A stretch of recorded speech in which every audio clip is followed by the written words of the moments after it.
Welcome to a Foxy Tech Tips tutorial on half swiping on Snapchat. If you find this tutorial helpful, please consider subscribing to my channel and liking the video.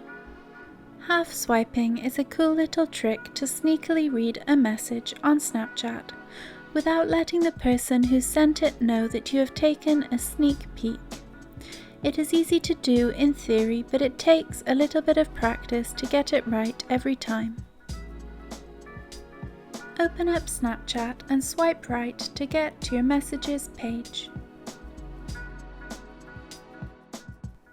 Now, on the message that you want to half swipe, you need to place your finger on top of their bitmoji or user icon and then swipe to the right.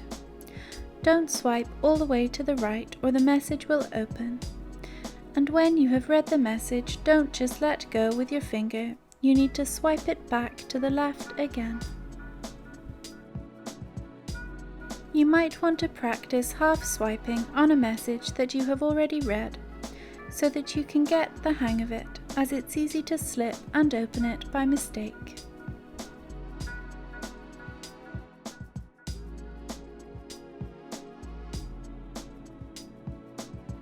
And that draws an end to this tutorial. Please like the video if you found it helpful, and subscribe to Foxy Tech Tips for more Snapchat tips and tricks.